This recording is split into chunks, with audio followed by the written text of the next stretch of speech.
We're back to some book reviews. Book number 21 is the novella Zombicorns, which is actually the short story that John Green wrote for last year's project for Awesome in 2010, and it's actually now released under a Creative Commons license, which means you can find it online for free and download it in a PDF and read it yourself whenever you want, which is really awesome. I know John always goes on about how bad this story is, but I don't want that to turn you off from reading it if you're already a John Green fan. This story isn't as good as his published works, obviously, but that's because he didn't put in as much time and revising into it, not because it's not still John Green writing. So if you like John Green writing, you'll still probably like this. There are a lot of really big fans of this story. I'm not one of them, like I like it, but it's not like the best.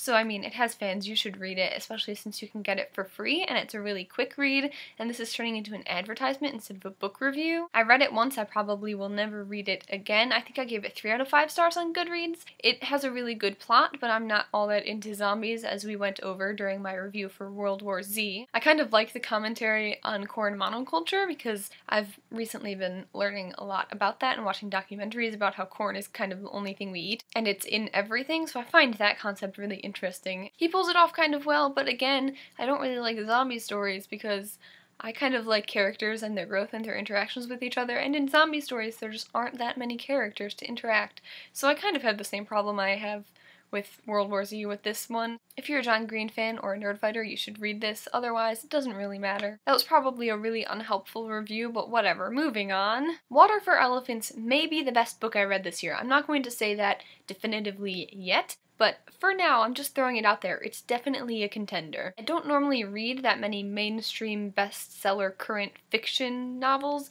but this one was laying around my house and my mom really liked it, and so I picked it up when we were going on a road trip. I give this book 5 stars, no hesitation, freaking amazing book. And it started off as a NaNoWriMo novel, so that makes me really excited. One thing I love about this book is that it's told from 2 different perspectives. First of all, most of the chapters are told from the perspective of a 20-something-year-old guy who just joins the circus, and some of the chapters are told from the same person, but as an old man in a nursing home. That change makes the dynamic of the book so much more interesting and exciting. I almost love the old man chapters more than the rest of the book, but I was really excited to read the rest of the book to find out more of his backstory and his history and how he got to where he is. The old man version of the guy is just so adorable and I loved it, and the way that those 2 timelines kind of met and tied together at the end was a really rewarding reading experience, and it just made me so happy. I never wanted to put the book down. It was one of those things where you start reading and you don't realize how much time you've spent reading it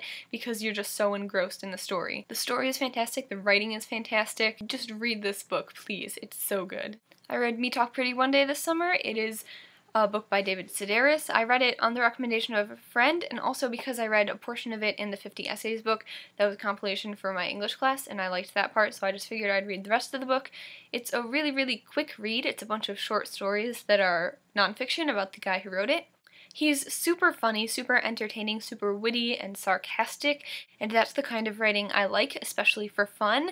I think I read this book in a day or 2, so it's not a big time commitment at all, and it's also the kind of book I could pick up again and just read a few pages for, which is always nice to have some books like that.